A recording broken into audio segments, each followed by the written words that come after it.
السلام علیکم، بسم اللہ الرحمن الرحیم، نحمد و نصلی علی رسول الکریم۔ سورہ الحجر کے 9 مرکزی موضوعات میں سے ہمارا 8واں مرکزی موضوع گزشتہ قوام ہے۔ اس کے 6 ضمنی موضوعات ہیں، جس میں ہے تیسرا اصلاح۔ اللہ نے اصلاح کی بہت کوشش کی۔ پہلے تو انسان کی فطرت میں خیر و خیر ڈال دی ہے۔ شر ہر انسان کی فطرت میں ہے، ہر ایک کو پتہ ہے کہ کیا خیر ہے، کیا شر ہے، کیا خوبی ہے، کیا خرابی ہے۔ جب اس کے ساتھ کوئی خرابی ہو تو اس کہتا ہے خرابی ہے، جب خود کرتا ہے دوسروں کے ساتھ تو کہتا ہے بس یوں تھا یوں تھا یوں تھا، ہر بندے کے۔ اور پھر یہ بھی دیکھیں کیسا یونیورسل ٹروتھ ہے کہ آج سے 100 سال پہلے، 1000 سال پہلے، 2000 سال پہلے، 5000 سال پہلے پاکستان، امریکہ، افریقہ، کہیں کسی ملک، کسی علاقے میں کبھی کسی نے جھوٹ کو، بے ایمانی کو، حق غضب کرنے کو کسی نے کبھی صحیح نہیں کہا کہ یہ صحیح ہے۔ اس لیے انسان کی فطرت میں اللہ نے اصلاح ڈال دی کہ کیا ٹھیک ہے، کیا۔ پھر اس کے ساتھ اس میں ڈال دی جو اپنے لیے پسند کرتے ہو دوسروں کے لیے کرو، جو نہیں کرتے اپنی ہی پسند ہو دوسروں کو کرو۔ اچھا، یہ سارا کچھ ڈالنے کے بعد پھر کیا کیا؟ اصلاح کے لیے بھی آپ بھیجے، کتابیں دی کہ بھئی آپ اگر کوئی سمجھ نہیں آئی بات، کوئی کہہ گئی ہے کچھ ٹھیک ہے، وہ اگر من نہیں لوگ ہوتے تو اصلاح کے لیے اللہ نے ہر قوم میں رسول بھیجے۔ یہ 10 نمبر میں پھر ہم نے تمام گروہوں میں، تمام قوموں میں رسول بھیجے۔ تو اس لیے جو 1,24,000 پیغمبر آئے ہیں تو یقیناً پوری دنیا میں ہر علاقے میں آیا، کیونکہ اگر ان کو اللہ نے عذاب دینا ہے تو تک بات بھی پہنچائی ہوگی اللہ نے۔ تو اللہ نے کہا کہ جتنے گروہ گزرے ان پہ اللہ نے کہا کہ بھیجے رسول۔ اور پھر دوسرا قوم لوط کے انجام میں غور و فکر کرنے والوں کے لیے عبرت ہے، کوئی اصلاح لے اس سے۔ تو یہ 75 میں یہ قوم لوط کا قصہ آ رہا ہے، اس سے پہلے کہ جناب وہ نشے میں مدوش تھے اور چنگاڑ نے آ لیا، پھر ان کو طے پالا کر دیا گیا، کنگر کے پتھر سے کچھ تو تباہی بربادی ہوگی، ہلاک کر دی گئی۔ آیت 75 میں اسی ضمن میں بات آ رہی، بے شک اس میں غور و فکر کرنے والوں کے لیے نشانیاں ہیں، جو لوگ غور کرتے ہیں، دیکھتے ہیں۔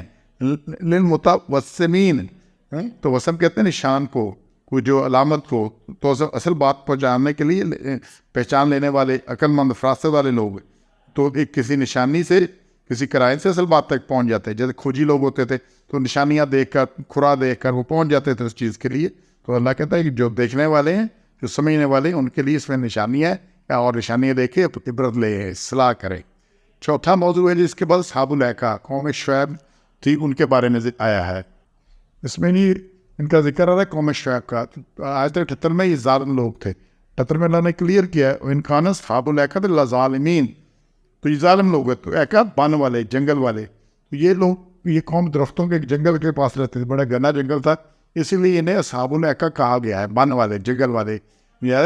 اس پاکستان میں تھا سندر بن، تو بن جنگل کو کہتے ہیں۔ بن ماس اسی سے ہے کہ بن ماس کہتے ہیں انسان کو، بن جنگلی آدمی، بن ماس، تو بن کہتے ہیں جنگل کو، جنگل والے کہا گیا ہے۔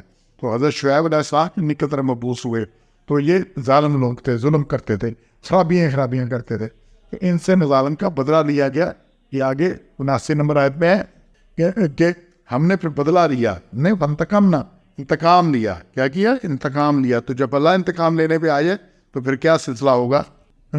اور یہ دونوں بستیاں جو تھی یہ ایک کھلے راستے پر تھی، ایک راستہ تھا جو مین روڈ تھی اس کے اوپر تھی، اور اس مین روڈ کے اوپر چلتے تھے، ان کی بستیاں کھلے راستہ مین روڈ پر تھی، تو تجارتی راستہ تھا، اس تجارتی راستے پہ بستیاں تھی، باہر آنے جانے والوں کو لوٹتے تھے۔ تو یہ اور ان سے لین دین کا مسئلہ، باؤ تاؤ کا مسئلہ، لینے کے بٹے اور دینے کی اور، لیتے کسی اور طرح سے، دیتے اور طرح سے، خرابی تو اللہ نے ان سے بدلہ دیا۔ ان کا جرم شرک کے ساتھ ساتھ تجارتی بددیانتی تھا، ماپ تول میں کمی کرتے تھے۔ حجاز سے شام اور فلسطین اور عراق سے مصر جانے والے راستوں کے سنگم پر کے، ہے نا، ان کی بستیاں کھلے راستے پر تھی، تو جو سڑک جا رہی تھی حجاز سے شام اور فلسطین، اور دوسری جو سڑک ہے عراق سے مصر جاتی تھی، ان کے کراس پر تھے، سنگم پر تھے، تو یہ چوک بنتا تھا، ٹھیک ہے نا، تو ان کی آبادی تھی۔ قوم لوط اور ان کا اثار راستہ میں چلنے والے کو نظر آتے ہیں۔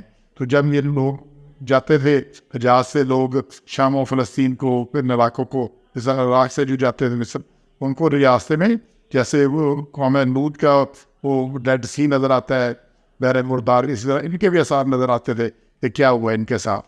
تو اللہ نے ان سے بدلہ لیا اور یہ کیا، تو اصلاح انہوں نے بھی نہیں کی ایسے، اور عذاب جو بھی آیا ان پر بھی عذاب آیا۔ تو یہی سارا کچھ چل رہا ہے یہاں، چوتھا موضوع یہ چل رہا ہے۔ تو انشاءاللہ ہم نے اپنی اصلاح کرنی ہے۔ ہمارے بھی یہاں پہ ہر طرح کی باتیں آتی ہیں، ہماری موجود ہے، تجارتی باتیں آتی ہے، بات کی باتیں آتی ہے۔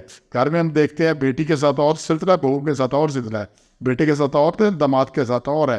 تو مطلب جہاں ہم نے لڑکا بیاہ ہوتا ہے وہاں ہم ایسے بیٹھے ہوتے ہیں یا ہم نے کوئی احسان کیا ہے، اور جہاں بیٹی بھی آئی ہوئی تھی وہاں ایسے نیچے لگے ہوتے ہیں. ہمارا عجیب تماشا ہے.